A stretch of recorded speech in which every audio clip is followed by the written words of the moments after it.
almost like coming back home here. This is Lound Wood, just outside the village of Ekrin in Nottinghamshire, and we're in late February.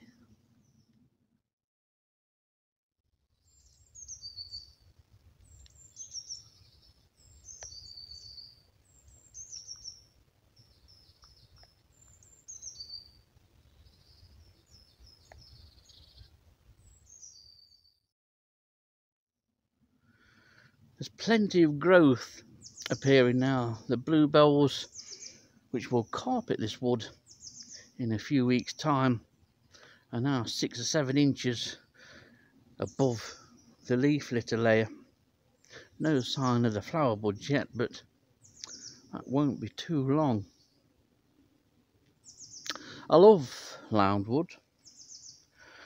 Should do, because I spent the best part of 17 years or so bird watching and moth trapping this part of Nottinghamshire, and it's a lovely wood.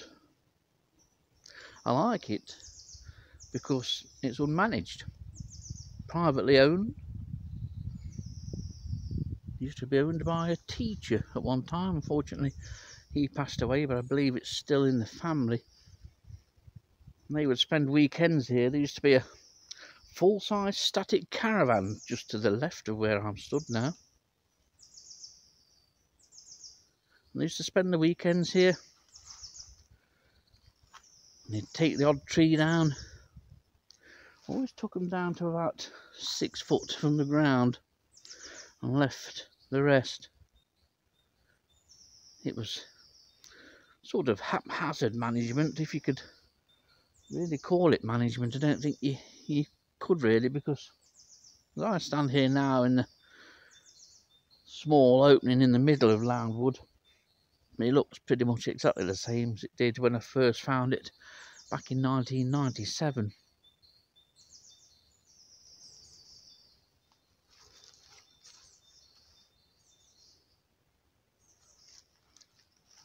As far as I'm aware, certainly as far as I'm concerned, Lound Wood is one of the best bluebell woods that we have in Nottinghamshire. Interesting that geographically, Lound Wood is probably only about a mile from Harehill Wood in the nearby village of Kersal, or just this side. Yet the two woods are dramatically different in the ground flora. Lound Wood is carpeted at the right time of year in bluebells and wood anemones and celandines, where Harehill Wood has none of it. There used to be one little clump of bluebells, but that was it. Very strange how two woods that apparently would have been connected at one time were so very different. Dominated by ash and elm, Harehill Wood, another privately owned woodland, but I was given access to that by the gamekeepers of the Kingston estate at the time. A cracking bit of woodland it was too. But I do like Lound Wood, and in a few weeks' time we'll be back for the bluebells again.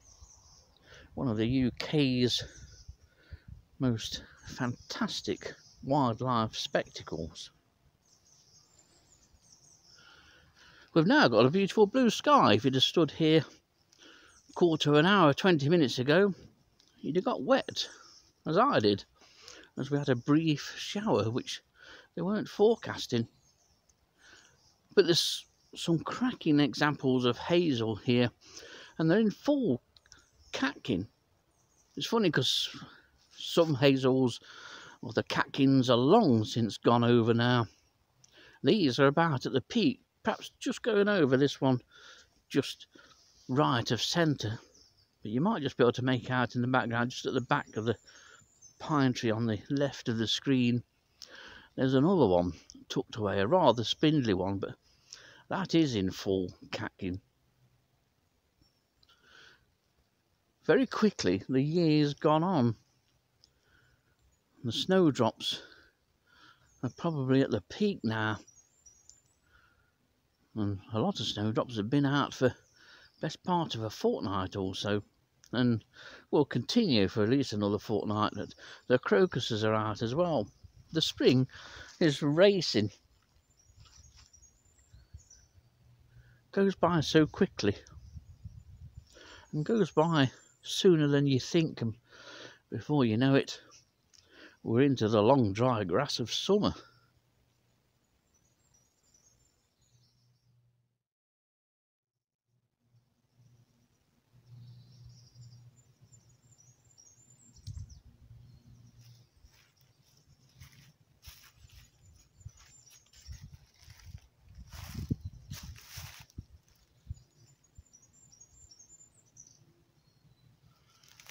You can hear that very high-pitched series of notes and warbles. It'll call again in a second.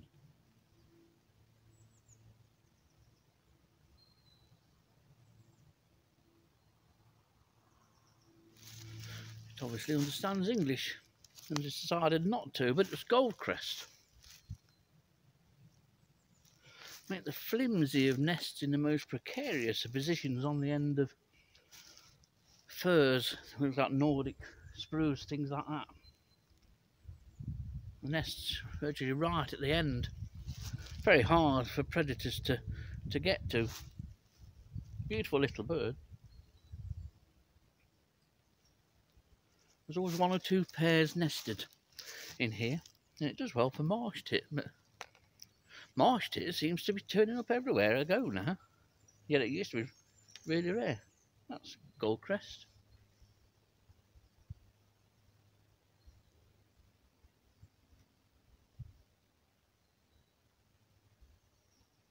It's a lovely time of year, this. The whole year, the spring and the summer, and hopefully a colourful autumn is ahead. Well, nuthatch. That used to be a massive rarity at Eakring. May well still be a rarity here, but surprising. You take common birds for granted a lot of the time. You don't realise that at some sites they can have mega rarity status. Great crested grebe was one I remember. Took me donkey's years to get that, and then one turned up at Eakring Flash just down the way there and stayed for a number of days. One of the best records ever had here. That's goldcrest. That very high pitched warbling song. There's a lot more bird song now, actual song rather than calls. Certainly than there was a few weeks ago.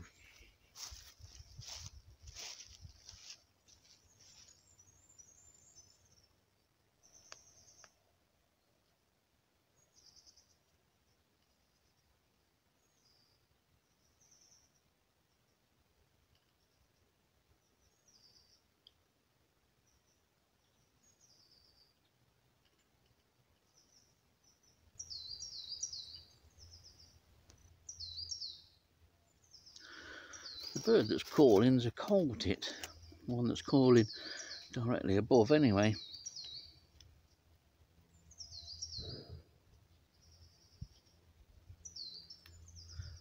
I found myself a lovely place to sit for a minute and ponder. That's looking south towards Eakring Flash and Eakring Village. That field's beautifully green, whatever crop is in it. I can't make it out from here. I filmed in there towards the end of last summer when it was as parched and as baked and as dry as it could possibly be. There wasn't an ounce or a leaf that was green. Amazing what a bit of rain in a few months of time does. It all comes back in the end. And so will populations of invertebrates, which will no doubt have been affected by last year's hot sunny weather. It's nice to get hot sunny weather, but it doesn't always do a lot of invertebrates any good. If the food plants and the host plants dry up and die, that causes hell of a problems and obviously huge losses to populations. So it'll be interesting to see what happens this year with a lot of species. At the moment, the early spring species don't seem to be too bad in terms of moths at least. But all will be revealed over the next few months.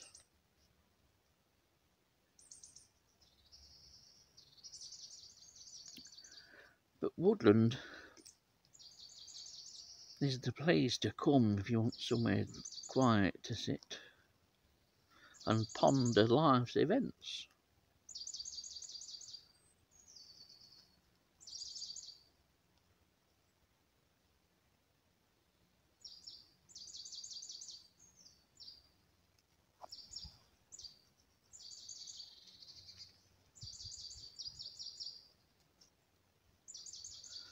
Lound Wood hasn't always been like this. In fact, the Lound Wood annex, which is through these beech trees and in the distance, is more representative and probably exactly what Lound Wood used to be. There are a number of old oak stumps that indicate that there were some very large trees in Lound Wood at some time. And then sometime in the 1900s, I believe it was 1930 something, it was cut down, or most of it was cut down, and then replanted again. Replanted and left. All the trees in Lound Wood are like this. They're all tall and thin, and any wildlife trust or the conservation organisation will want to come in with the chainsaws and thin them out. But when trees are left like this, I mean, this is a very open woodland really. It's a very light woodland, but there's a lot of standing deadwood here and fallen deadwood, and you tend to get that a lot when trees are probably overplanted, as the textbooks would have us believe. Now that standing deadwood is great for invertebrates, and the fallen deadwood is great for invertebrates. It's a wonderful little woodland, is this.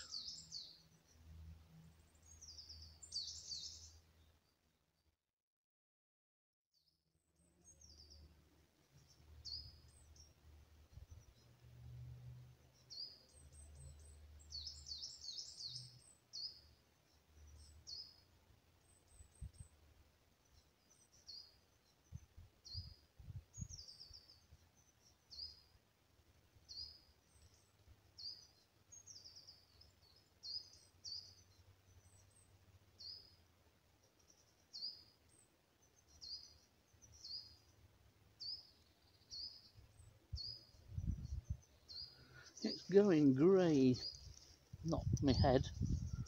Over there, lovely blue sky, that side of the sky. I think a shower is on its way. I suppose I'd best make an effort back up there, or I could go down there and along and up there. It's been a nice 5 minutes.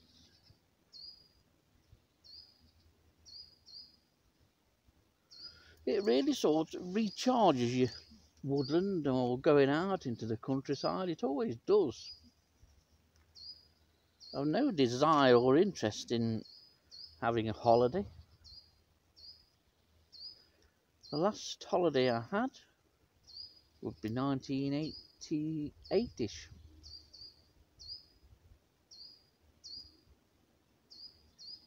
Always found that if I could get out for half an hour or an hour, that charges the batteries.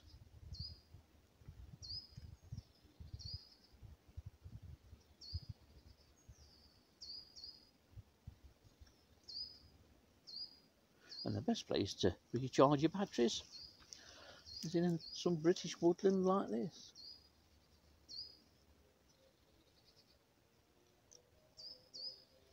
The sun's going, and so am I.